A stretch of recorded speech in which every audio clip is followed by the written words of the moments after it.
Hello hi everyone, मेरा नाम है Gaurav Tripathi. Welcome to CUET by Supergrades. अगर आप भी क्लास 11th में हैं और सपना देख रहे हैं सीयूटी 2027 का, आप चाहते हैं कि आपको आपकी ड्रीम यूनिवर्सिटी या ड्रीम कॉलेज मिल जाए सीयूटी 2027 एग्जाम के बाद, और आपको बहुत सारे डाउट्स आ रहे हैं कि कैसे हम लोग प्रिपरेशन स्टार्ट करें क्लास 11 से इस एग्जाम की, कौन कौन से सब्जेक्ट्स हैं जिनको हमको पढ़ना चाहिए क्लास 11 से, क्या क्लास 11 से इसकी प्रिपरेशन सही रहेगी स्टार्ट करना, या एक बार हम क्लास 12 में पहुंच जाएं फिर एग्जाम को पढ़ेंगे। क्योंकि बहुत सारे बच्चों का मानना होता है कि बोर्ड्स और सीयूटी एग्जाम को मैनेज कर लेंगे, पर बहुत सारे बच्चों को डाउट भी होता है कि कहीं हम लोग बोर्ड्स और सीयूटी एग्जाम को मैनेज नहीं कर पाए, तो क्यों ना इसकी प्रिपरेशन क्लास 11 से स्टार्ट कर दें। ऐसे सारे डाउट्स आपके सॉल्व होने वाले हैं इस वीडियो में, तो इस वीडियो को लास्ट देखिएगा सो दैट आपके सारे डाउट सॉल्व हो जाए। चलिए इस वीडियो को अब स्टार्ट करते हैं। तो सबसे पहले आपको बता दूं मैं एक बहुत ही इंपॉर्टेंट सी चीज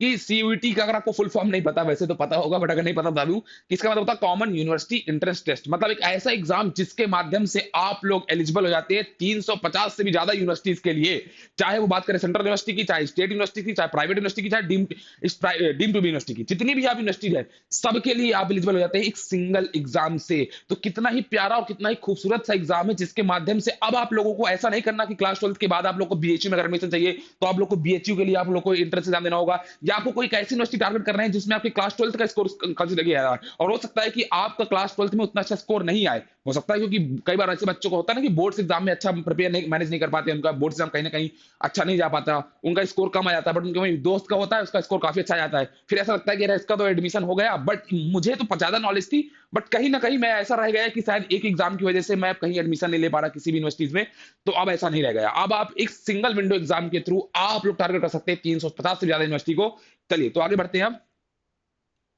अगर बात करूं तो इस एग्जाम के मेनली 3 सेक्शन होते हैं। जी हाँ, सीयूटी यूजी का जो एग्जाम होता है इसके मेनली 3 सेक्शन होते हैं। अगर पहले सेक्शन की बात करूं तो लैंग्वेज सेक्शन होता है, जिसके अंदर आप लोग को टोटल मिला के 13 लैंग्वेजेस देखने को मिलती हैं। और इन लैंग्वेज की अगर मैं बात करूं तो हिंदी, इंग्लिश, पंजाबी, मराठी, गुजराती, ऐसे आपको रीजनल लैंग्वेज टोटल 13 लैंग्वेज देखने को मिलती है, जिसमें हिंदी, इंग्लिश, और मोस्टली बच्चे इंग्लिश लैंग्वेज का ही चुनाव करते हैं अपने सब्जेक्ट के अंदर। चलिए इसके बारे में बात करेंगे, क्या चुनाव करते हैं क्या नहीं करते। अगर बात करूं डोमेन स्पेसिफिक सब्जेक्ट की, तो ये डोमेन सब्जेक्ट आप लोग को टोटल जो है 23 डोमेन सब्जेक्ट देखने को मिलते हैं, और ये डोमेन सब्जेक्ट्स वही हैं जो आप अपने क्लास 12 में पढ़ते हैं। जैसे कि मैं बात करूं तो physics, chemistry, mathematics, accountancy, business studies, history, geography, pol science, ऐसे आपको सब्जेक्ट टोटल 23 डोमेन सब्जेक्ट देखने को मिलते हैं। अगर बात करूं मैं जनरल एप्टीट्यूड टेस्ट की, तो जिसको हम लोग शॉर्ट में गेट के नाम से भी जानते हैं, जनरल एप्टीट्यूड टेस्ट। अगर मैं जनरल एप्टीट्यूड टेस्ट की बात करूं तो इसके अंदर आप लोग को 3 सब सेक्शन देखने को मिलते हैं। जी हाँ, जनरल एप्टीट्यूड टेस्ट यानी गेट के 3 सब सेक्शन होते हैं। पहला होता है लॉजिकल रीजनिंग, दूसरा होता है आपका क्वांटिटेटिव एप्टीट्यूड, और तीसरा होता है जीके एंड करंट अफेयर्स। तो इस हिसाब से आपका टोटल सीयूटी यूजी एग्जाम के अंदर टोटल आप लोग को 37 सब्जेक्ट टेस्ट देखने को मिलते हैं। जी हाँ, टोटल 37 सब्जेक्ट देखने को मिलते हैं। इसमें 13 लैंग्वेजेस हो गए, 23 डोमेन सब्जेक्ट हो गए, और एक आपका हो गया गेट यानी जनरल एप्टीट्यूड टेस्ट। अगर हम लोग आगे बढ़े, अगर हम बात करें थोड़ा सा, तो जनरल एप्टीट्यूड टेस्ट की बात हमने कर ली है, ठीक है, जीके एंड करंट अफेयर्स होता है इसके अंदर। मैं आपको बता दूं कि इस एग्जाम में मतलब अगर आप कोई भी सब्जेक्ट टेस्ट अपेयर करते हैं, चाहे मैं बात करूं एक इंग्लिश लैंग्वेज की, चाहे बात करूं मैं गेट सेशन की, या आप कोई भी अगर डोमेन सब्जेक्ट अपेयर कर रहे हैं, तो उसमें आप लोगों को टोटल जो है, टोटल आप लोगों को टोटल नंबर ऑफ क्वेश्चंस की अगर मैं बात करूं, टोटल नंबर ऑफ क्वेश्चंस की अगर मैं बात करूं, तो आप लोगों को 50 देखने को मिलेंगे, यानी 50 क्वेश्चंस आप लोगों को देखने को मिलते हैं। और इसके लिए आप लोगों को जो समय सीमा दी जाती है वो दी जाती है केवल और केवल 60 मिनट, यानी 60 मिनट में आप लोगों को ये 50 क्वेश्चन सॉल्व करने होते हैं। जी हाँ, 50,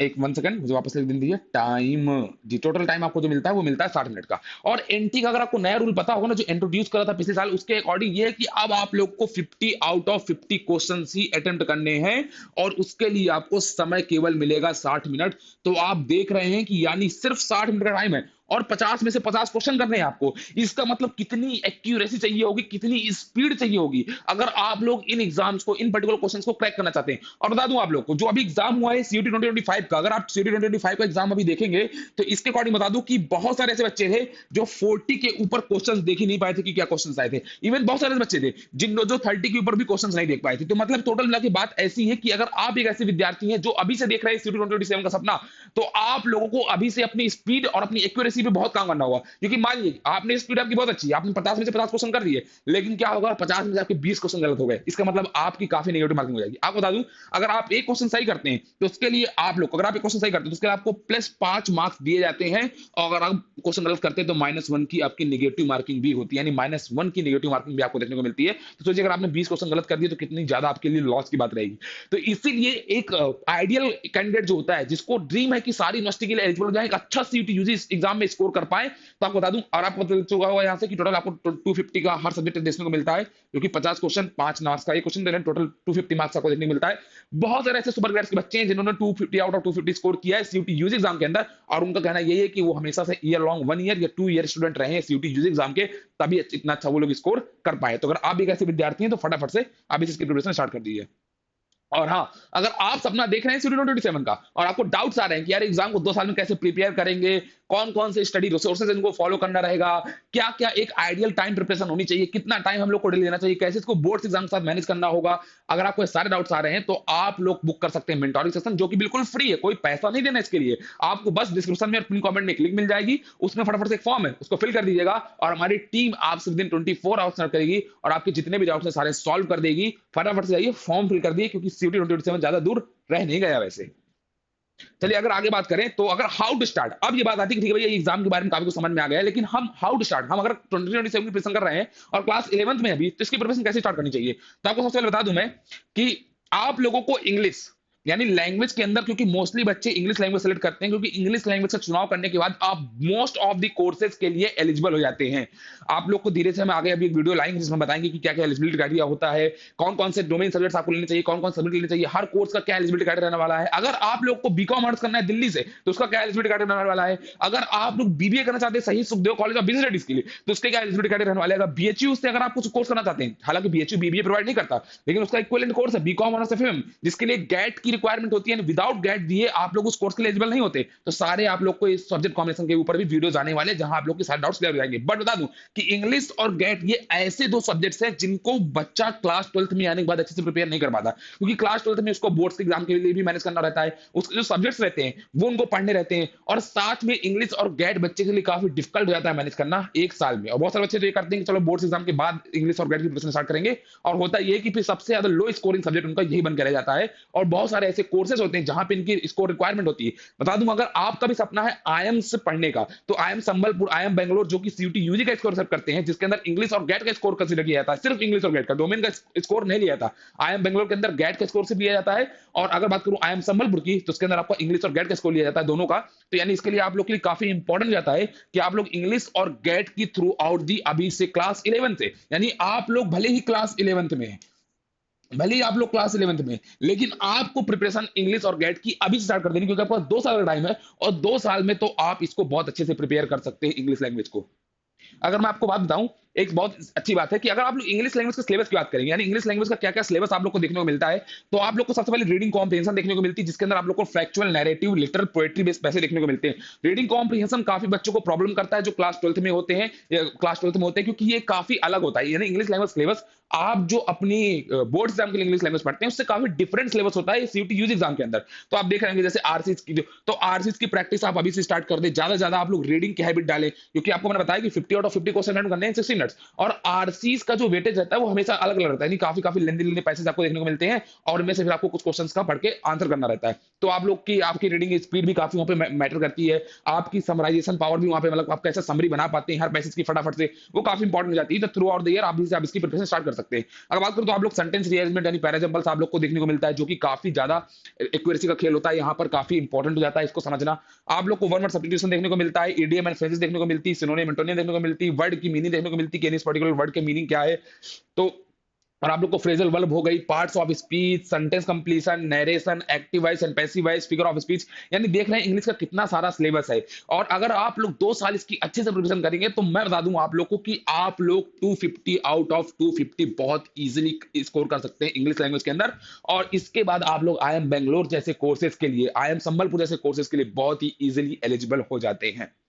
आगे अगर बात करूं मैं लॉजिकल रीजनिंग की, जैसे गेट के अंदर मैंने बताया कि अगर आप गेट के अंदर जाएंगे तो आपको logical reasoning, quantitative, GK and current affairs, आपको ये 3 सब सेक्शन देखने को मिलते हैं। तो अगर लॉजिकल रीजनिंग के सिलेबस की बात करूं तो यहाँ पे आप लोग को series, analogies, blood relation, clock and calendars, coding, decoding, cube and dices, figure and matrices, syllogisms, arrangements, direction and sense, और भी ऐसे बहुत सारे आपको ऐसे टॉपिक्स होते हैं, फिगर मैट्रिक्स हो गए, ऐसे करके आपको बहुत सारे टॉपिक्स होते हैं जो लॉजिकल रीजनिंग में देखने को मिलते हैं। और ये काफी, इसमें भी बच्चा काफी स्ट्रगल फेस करता है लॉजिकल रीजनिंग के अंदर भी, क्योंकि वो थ्रू आउट द प्रिपरेशन नहीं करता, उसको लगता है लॉजिकल रीजनिंग के ये सब सिंपल सिंपल से टॉपिक्स हैं, ये बहुत इजीली क्रैक हो जाएंगे, बहुत इजीली प्रिपरेशन इनकी हो जाएगी, बट ऐसा होता नहीं है, और लास्ट में बच्चा कहीं ना कहीं एक स्ट्रगल फेस करता है। हमने थ्रू आउट द 2022 से लेकर अभी 2025 तक हमने हर साल देखा है कि बच्चा इस सेक्शन में बहुत ज्यादा स्ट्रगल फेस करता है। तो अगर आप भी कैसे विद्यार्थी हैं तो अभी इसकी प्रिपरेशन स्टार्ट कर दीजिए, सिलेबस आपके सामने, और इसकी प्रिपरेशन स्टार्ट कर दीजिए। क्वांटिटेटिव एप्टीट्यूड की अगर बात करूं तो आप लोग देख रहे होंगे क्वांटिटेटिव एप्टीट्यूड का काफी बड़ा सा सिलेबस आपको देखने को मिलेगा, जिसके अंदर आप लोग को परसेंटेज आप लोग को देखने को मिलेगा, प्रॉफिट एंड लॉस डिस्काउंट हो गया, सिंपल एंड कंपाउंड इंटरेस्ट हो गया, ratio and proportion and ages हो गया, पार्टनरशिप हो गया, एवरेजेस हो गया, मिक्सर एंड इंटीग्रेशन हो गया, टाइम एंड वर्क हो गया, टाइम स्पीड एंड डिस्टेंस हो गया, अलजेब्रा सेट्स एंड इंडाइसेस हो गया, लीनियर इक्वेशन एंड सिंप्लीफिकेशन हो गया, ज्योमेट्री, कोऑर्डिनेट ज्योमेट्री हो गई, मेंसुरेशन हो गई, परम्यूटेशन कॉम्बिनेशन हो गई, ट्रिग्नोमेट्री, हाइट एंड डिस्टेंस हो गया, डेटा इंटरप्रिटेशन हो गया, प्रोबेबिलिटी हो गया, स्टैटिस्टिक्स हो गया, नंबर सिस्टम हो गया। और आप बता दूं, अगर आप लोगों ने 2025 का देखा होगा पेपर, तो 2025 में बच्चों को क्वांटिटेटिव एप्टीट्यूड बहुत ज्यादा कैलकुलेटिव देखने को मिली थी। मतलब जैसे परसेंटेज, प्रॉफिट लॉस के इनके क्वेश्चन में इतना ज्यादा कैलकुलेशन आई थी कि बच्चे बहुत स्ट्रगल फेस कर रहे थे। तो अभी से आप लोग प्रैक्टिस स्टार्ट कर दीजिए इन चैप्टर्स की, सो दैट आप लोग को स्पीड आपकी बहुत अच्छी हो जाए। आप लोग अभी से वैदिक मैथ, स्पीड मैथ की प्रैक्टिस करिए, सो दैट आप लोग बहुत इजीली कैलकुलेट कर पाए चीजों को, और आप अच्छा स्कोर कर पाए इस पर्टिकुलर सेक्शन के अंदर भी। और अगर आप GK and current affairs preparation कर रहे हैं, तो करंट अफेयर्स तो सीयूटी एग्जाम के अंदर ऐसा बोला जाता है कि लास्ट 6 मंथ का ही काफी होता है, बट जीके काफी वास्ट सिलेबस पूछा जाता है। नहीं, ऑथर्स के बारे में पूछ लिया जाता है, बुक्स के बारे में, हिस्ट्री के बारे में पूछ लिया जाता है, कुछ ज्योग्राफी से रिलेटेड क्वेश्चन भी पूछ ले जाते हैं। तो आप लोग उनकी प्रिपरेशन भी अभी स्टार्ट कर सकते हैं, सो दैट आप लोग एक अच्छा खासा जीके का भी बंच अपने माइंड में प्रिपेयर कर सकें सारे क्वेश्चंस का, सो दैट आप लोग स्ट्रगल फेस ना करें। अगर मैं आगे बढ़ूं और बताऊं आप लोग को, तो क्लास 11th, ये स्टेटमेंट काफी इंपॉर्टेंट है। अभी आपको जो वीडियो मैंने स्टेटमेंट लिखा है ना पीपीटी में, इसको ध्यान से पढ़िए, समझिए कितना इंपॉर्टेंट स्टेटमेंट है ये। 30 to 40%, जी हाँ, 30 to 40% ऑफ क्लास 12th, जो आपके क्लास 12th के जो कॉन्सेप्ट होते हैं, वो बेस्ड होते हैं क्लास 11 के फंडामेंटल्स के। अगर आप अभी क्लास 11 की पढ़ाई कर रहे होंगे तो आपको पता होगा, आपसे बहुत सारे फैकल्टी टीचर ऐसा बोलते होंगे कि इस चैप्टर को अच्छे से पढ़ना, क्योंकि अगर आपको ये चैप्टर अच्छे से नहीं पढ़ोगे तो तुम लोग को क्लास 12th में काफी स्ट्रगल फेस होगी। तो कोई भी चैप्टर बात करें, केवल ऐसा नहीं होता कि फिजिक्स, केमिस्ट्री, मैथमेटिक्स में ही ऐसा होता है। अकाउंटेंसी की बात करो, या बिजनेस स्टडीज की बात करो, या हिस्ट्री की बात करो, ज्योग्राफी की बात करो, पॉल साइंस की बात करो, बिजनेस की बात करो, सब में कहीं ना कहीं कुछ ना कुछ जो होता है वो क्लास 11 का फंडामेंटल कॉन्सेप्ट क्लास 12 में यूज हो रहा होता है। तो इसका मतलब क्या है कि आप लोग को अभी से आप लोग को क्लास 11 का सारा सिलेबस एकदम अच्छे से पढ़ना है, CUET UG exam oriented based पढ़ाई करनी है, सो दैट आप लोग अच्छा स्कोर कर पाए। अगर मैं आगे बढ़ाऊं आपको, जैसे इकोनॉमिक्स की बात करते हैं, इकोनॉमिक्स में आप लोग का जो सीयूटी यूजी में बेसिकली माइक्रो और मैक्रो, इन दोनों में आपका पूरा सिलेबस डिस्क्राइब किया गया है सीयूटी यूजी एग्जाम के अंदर। अगर बात करूं मैं माइक्रो इकोनॉमिक्स की, तो ये आपका क्लास 11th का होता है, और ये आपका होता है क्लास 12th का। तो यानी सोच रहे हैं, अगर आप सीयूटी यूजी का एग्जाम देने जा रहे हैं, इकोनॉमिक्स सब्जेक्ट आपका टारगेट है, यानी आप लोग economics as a domain subject choose कर रहे हैं, और आप लोग ये माइक्रो वाला पोर्शन क्लास 11th में नहीं पढ़ते, तो जब आप क्लास 12th में जाएंगे तो आपके पास एक एक्स्ट्रा बर्डन होगा, क्योंकि अब आप लोग को क्लास 11 का चैप्टर भी ये सारे कवर करने होंगे। तो इसका मतलब क्या है, आपके लिए एक खास बात क्या है कि अगर आप अभी क्लास 11th में, तो अभी से इसके अच्छे से प्रिपरेशन कर लीजिए, सो दैट जब आप लोग क्लास 12th में जाएं तो आप लोग के पास सिर्फ यही पोर्शन बचे प्रैक्टिस करने, मतलब अच्छे से पढ़ने के लिए, बाकी इसका सिर्फ रह जाए revision revision revision, so that आप इसमें अच्छा स्कोर कर पाए। अगर मैं आगे बढ़ूं, हिस्ट्री की बात करूं, तो हिस्ट्री में भी यही है कि क्लास 11th जो है ना, वो आप लोग को एक बॉर्डर कॉन्टेक्स्ट प्रोवाइड करता है, यानी आप लोग का एक बेसिकली बेस सेट करता है क्लास 12th के लिए। जितने भी हिस्ट्री के स्टूडेंट होंगे, जो भी हिस्ट्री वगैरह पढ़ाई करते हैं, उनको पता होगा कि बहुत सारे चैप्टर्स है हिस्ट्री के अंदर, जो आप लोग का जो बेस है वो क्लास 11 से होता है। यानी आप क्लास 12 में जाते हैं तो कई बार आप लोग ब्रॉडर आप लोग को वर्जन का पढ़ने को मिलता है, उसका आप लोग को काफी डीप चीजें पढ़ने को मिलती है क्लास 12 में। तो उसके लिए अच्छा ये है कि क्लास 11 से ही आप उसका जो कॉन्टेक्स्ट होता है वो इंडियन हिस्ट्री वगैरह का जैसा हो गया ना, focused on study of Indian histories वगैरह, तो इनका जो बेस होता है वो क्लास 11 से बनता है। तो सो दैट अभी से आप इनकी प्रिपरेशन करते जाए।